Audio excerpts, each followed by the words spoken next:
pour toutes les espèces sur la terre. وَمَا أَرْسَلْنَاكَ إِلَّا رَحْمَةً لِلْعَالَمِينَ وَمَا أَرْسَلْنَاكَ إِلَّا كَافَةً لِلنَّاسِ بَشِيرًا وَنَذِيرًا وَلَكِنَّ أَكْثَرَ النَّاسِ لَا يَعْلَمُونَ. Malheur est celui, n'est-ce pas, qui doit se détourner du prophète Muhammad, sallallahu alayhi wa sallam, parmi les chrétiens, les juifs, les athées et les kémites.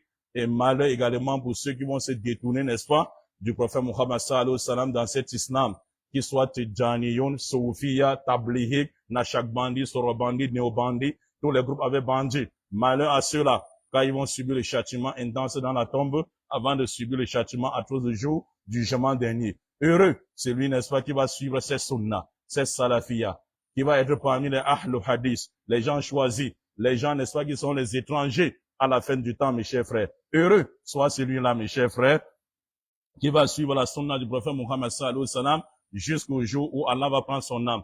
Il était arrivé et connu chez les salafus salih, chez les tabi'un, les tabi'un, lorsque quelqu'un mourait, il demandait sur quoi est-ce qu'il est mort. Il ne demandait pas, il est mort pourquoi? C'est la maladie qui l'a tué, ou bien qu'il a tué comme on fait de notre époque aujourd'hui, les musulmans, n'est-ce pas, de cette zaman.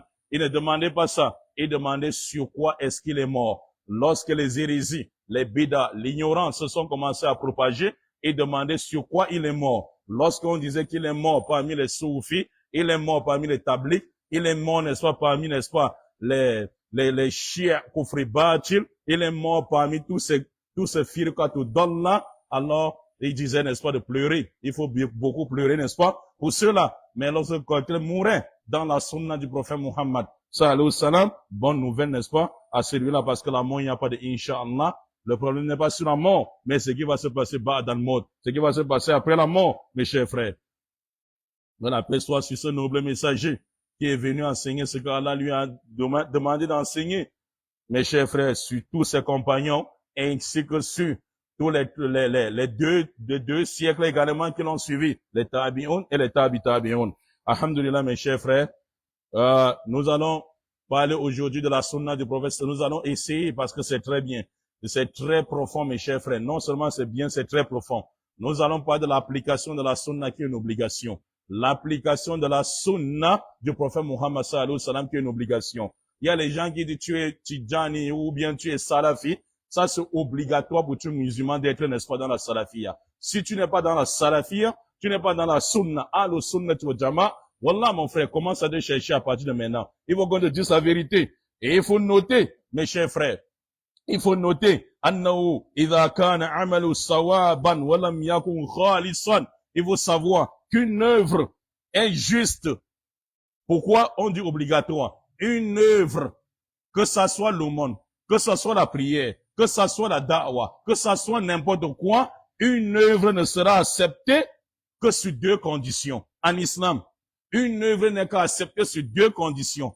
La première condition, c'est le ikhlas. Tu dois vouer un culte exclusivement à Allah Azza wa Jal. وَمَا أُمِّرُوا إِلَّا لِيَعْبُدُوا اللَّهَ مُخْلِصِينَ لَهُ الدِّينَ. Tu dois vouer uniquement l'œuvre à Allah Azza wa Jal. Et deuxièmement, une œuvre, n'est-ce pas, même si c'est sincère, même si la da'wa est sincère, même si la prière est sincère, même si l'aumône est sincère, même si le hajj, la umrah, même si le jeûne est sincère, la deuxième condition, si ce n'est pas rempli, l'œuvre sera rejetée. La deuxième condition, c'est quoi? C'est que cette œuvre soit conforme à la sunna du prophète Muhammad sallallahu alayhi wa sallam. Voilà pourquoi on dit c'est obligatoire. Mes chers frères, ça c'est obligatoire. Dans les musulmans, deux révélations en islam, le Coran et la sunna. Le prophète dit, j'ai reçu un livre et son semblable, le Coran. Si tu lis uniquement le Coran, tu rejettes les hadiths, tu es kafir. Comme n'est-ce pas le coranique. Les coraniques sont des kafirs. Ça c'est à l'unanimité, de ça c'est le ijma, mes chers frères. Tu rejettes la sunna, tu es kafir. Tu vas prier comment? Tu vas jeûner comment? Tu vas faire la zakat comment? Tu dis je vais seulement, ou bien d'autres coraniques qui se cachent dans la sunna et on ne rejette pas les hadiths. Mais on choisit les hadiths alors qu'il n'a pas habilité de choisir. Au point où certains ignorants parlent du Bukhari, c'est qui? Fa'iyadhu billah min dhalik. Subhanallah, quelle ignorance. Le prophète sallallahu alayhi wa sallam dit, mes chers frères, on va écouter. Ce qu'il va dire ici après. Wallah, on va prendre les paroles du prophète sallallahu alayhi wa sallam commentées par les savants. Mes frères, si cette œuvre n'est pas conforme à la sunna, Allah subhanahu wa ta'ala rejette cette.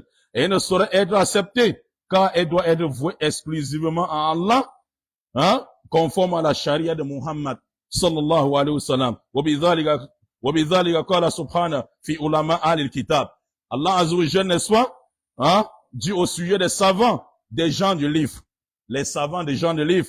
Allah dit, voulez-vous que nous vous apprenions lesquels sont les plus grands perdants en œuvre? Allah parlant des gens de Al-Kitab, il dit, voulez-vous que je vous montre les gens qui sont les plus perdants en œuvre? Donc ils ont œuvré, le problème n'est pas de œuvrer. Mes frères, le problème n'est pas de œuvrer. Tu peux œuvrer petit, tu gagnes plutôt que celui qui œuvre beaucoup pour rien. Regardez par exemple. Je vous prends un exemple, mes chers frères. Celui qui a suivi les Sitat ou Shawwal directement après Ramadan, c'est bien. Mais celui qui est encore plus intelligent et qui est celui qui cherche la science, il va capter le lundi et jeudi pour avoir les deux mérites. Dans une sunna, on peut rassembler deux sunnas et faire un pour avoir deux mérites. Lui se fatigue moins, mais il a plus de mérite. Toi, tu te fatigues beaucoup, tu vas gérer les 6 jours, lundi et jeudi, tu jeûnes encore. Lui, cible lundi et jeudi, il met les 6 jours là-bas. L'autre 13e et 14e et 15e, ça a commencé aujourd'hui. Ça a commencé aujourd'hui, l'autre cible là. Et on peut prendre deux sunnas et on met ça dans une œuvre, on le fait un, on a plus de mérite. Allah dit par rapport aux gens du livre dans le Coran Kérim, les Al-Kitab, les Juifs et les chrétiens. Allah dit, voulez-vous que je vous montre ceux qui sont les plus perdants en œuvre, ceux dont l'effort dans la vie présente s'est égaré alors qu'ils s'imaginaient faire le bien. Allah dit, regardez, les gens qui sont les plus perdants sur la terre, ce sont ceux qui font la da'wah. Ils ont envahi Internet partout. Shaitan les trompe en leur disant que la da'wah que vous faites sur TikTok, la da'wah ce que vous faites ne soit sur réseaux sociaux et même dans la rue. C'est ça. La da'wah qu'Allah a acceptée. Pourtant, devant Allah Azza wa Jal, c'est vain. Ou même le Khattab est passé, n'est-ce pas, devant, n'est-ce pas, un papa chrétien. Il était calife de l'islam. Le papa chrétien s'était frappé, harassé, déraciné. Parce que chaque matin, il partait à l'église. Et vous savez à quelle heure il partait à l'église? 6 heures du matin. 5 heures du matin. Et aucun matin ne passait sans que le papa là ne parte à l'église. Lorsque Omar ibn Khattab l'a vu, Omar ibn Khattab se mit à pleurer. Il a récité, n'est-ce pas, au jeu,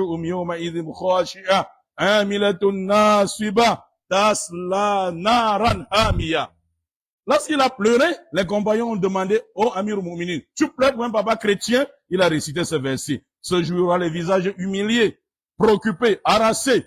Il se fatigue, mais il va finir dans le feu de l'enfer. C'est ça qui me fait pleurer. Il dit, le gars, c'est pour moi, d'autres mettent la connexion. Il parle à longueur de journée dans les directs. Il sait pour moi, mais tout ça, il n'y a pas l'œuvre de la sunna dedans. Allah Azza wa Jalla prend tout ça, il le jette en enfer avec Fayyadhu Billah Mizalik. Mes chers frères, donc ce verset ne concerne pas uniquement les gens du livre. Cheikh Ibn Baz dit, ce verset ne concerne pas seulement les gens du livre. Naam, mais toute personne qui fait un effort dans le domaine d'une science, d'un travail, d'une étude, dont finalement l'effort n'est pas conforme à la charia du prophète Muhammad sallallahu alayhi wa sallam. Ton effort est vain. Ton effort, même si l'humanité est derrière toi. Qu'est-ce qui vous a dit même d'abord que, regardez partout où Allah parle, n'est-ce pas, du monde. Allah dit c'est des égarés. C'est un défi. Donner un seul verset dans le Coran où Allah parle du groupe de gens qui sont nombreux, sans parler d'égarement. Sans parler d'égarement. Allah dit toujours, walakinna aksara nasi la ya'lamun. Walakinna aksara nasi la yashkurun. La majorité des gens, n'est-ce pas, ne sont pas reconnaissants. La majorité des gens ne connaissent pas. La majorité, c'est des ignorants. Mes chers frères, Cheikh Abdulaziz Ibn Baz, et il dit, mes chers frères, par conséquent, si cette personne se trouve du nombre de perdants mentionnés par Allah dans le Coran Kérim, même si elle est douée d'intelligence, de sagacité, donc même si la personne est éloquente, parce que le prophète sallallahu alayhi wa sallam dit, chaque fois que quelqu'un va se lever pour parler de sa religion, il aura des adeptes. Attention. Chaque fois que quelqu'un va se lever pour dire, l'islam a dit, il aura les adeptes. Chaque fois que quelqu'un va se lever pour ouvrir un compte, Facebook, TikTok, l'islam a dit, il aura les adeptes. Ça a été toujours comme ça. Parce que le prophète dit quoi? Dans l'éloquence, il y a quoi? Le sir, la sorcellerie. Dans l'éloquence, il y a quoi? Même si quelqu'un se lève aujourd'hui, je suis devenu prophète. Avant d'arriver au marché, tu auras 10 personnes derrière toi. Ainsi est le chemin de l'égarement. Mes chers frères. Cheikh Abdelaziz Ibn Baz continue, mes chers frères. Et il dit, c'est possède les qualités de l'ascétisme et du bon comportement. Même si cette personne, sa bouche est mielleuse, il a un bon comportement. Vous aimez comment il parle. Il est éloquent. Subhanallah. Tous ses œuvres, lui et vous, il va vous jeter, Allah va vous jeter tous en enfer. Ni l'épargner du châtiment de l'au-delà, sauf si elle est conforme au livre du Coran Kérim et à la sunna du prophète Muhammad sallallahu alayhi wa sallam. On rapporte n'est-ce pas? On rapporte dans les Sahih Bukhari, d'Abu Saïd Al-Khudri, radiallahu anhu, qui dit, j'ai entendu le prophète Muhammad sallallahu alayhi wa sallam dire de mes propres oreilles, il apparaîtra parmi vous. Regardez, il apparaîtra parmi vous des gens qui vous feront mépriser votre prière au leur, au vu de la leur, votre jeûne au vu de la leur, vos œuvres au vu de la leur. Ils réciteront le Coran sans qu'ils ne dépassent la gauche. La ilaha illallah. Mes frères, lorsqu'on les parle, obéis à la sunna, à la salafia, il dit tu ne connais pas lire le Coran. Tu ne connais pas la langue arabe. Tu connais la langue arabe plus qu'Abu Lahab. Connais-tu la langue arabe plus qu'Abu Lahab? Sans qu'on ne dénigre la langue arabe, mes chers frères. Le prophète sallallahu alayhi wa sallam dit, ils vont lire le Coran Kérim sans que ça ne dépasse leur gorge, mes chers frères. Mention n'est-ce pas au Khawarij. Ils traverseront la religion, ils vont traverser la religion comme la flèche qui traverse le gibier. Ils vont traverser la religion comme la flèche qui traverse le gibier. Si l'on regarde la pointe de la flèche, on ne voit rien. Si l'on regarde l'orifice, on ne voit rien. Si l'on regarde le pélage, on ne voit rien. De telle sorte que l'homme doute que la flèche est lancée. Mes chers frères, dans les Sahih Bukhari également, Ali ibn Abi Talib, celui qui est venu avec ce hadith, il dit, j'ai entendu le prophète Muhammad sallallahu alayhi wa sallam dire, à la fin du temps, ils viendront les gens très jeunes dans cette communauté. Ils vont être les jeunes, il y aura pas les vieux parmi eux. TikTok, partout. J'ai entendu le prophète Muhammad sallallahu alayhi wa sallam dire, il y aura les jeunes très jeunes qui vont venir à la fin de cette communauté, faibles d'esprit. Le prophète dit qu'ils répéteront les paroles des meilleurs des hommes. Le prophète Muhammad sallallahu alayhi wa sallam, le prophète a dit, le prophète a dit, le prophète a dit, et ils vont répéter exactement les paroles du meilleur des hommes. Le prophète Muhammad sallallahu alayhi wa sallam, et qu'ils sortiront de la religion comme, n'est-ce pas, la flèche qui traverse le gibier. Mais il parle de l'islam. Il parle de l'islam, tout le monde l'écoute, mes chers frères. Mais c'est un homme de la bida. Il emballe la tête avec 4 draps. On pense que c'est quelqu'un, hein, avec les gros chapelets comme ça, avec les grains comme les grains de tis. Comme ça, ils vont sortir la religion comme les gibiers.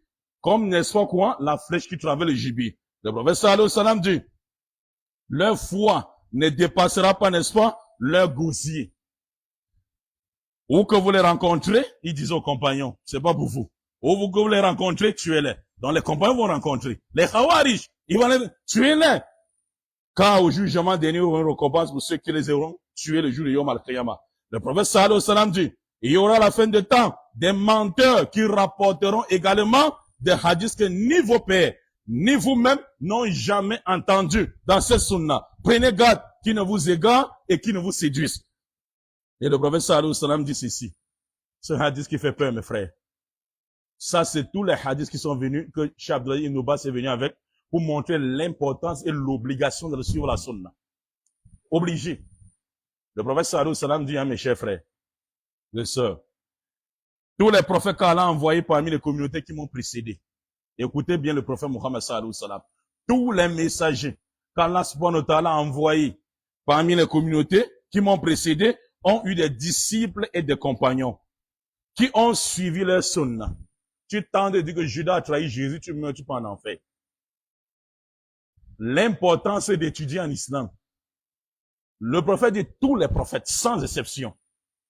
Parce que les compagnons, c'est-à-dire ça, c'est la aqida des chiites, des shia, kufri batin. Le prophète dit tous les messagers qu'Allah a envoyés avant moi ont eu des compagnons et des disciples qui ont suivi leur sunna. Après eux. Donc tu t'en de dire, un compagnon est devenu mécréant, tu deviens mécréant. Comme la kida des chiites et des soufis. Ça, c'est le coufre, mes chers frères. Le prophète s'arrête pas là. Ils ont suivi sa sunna.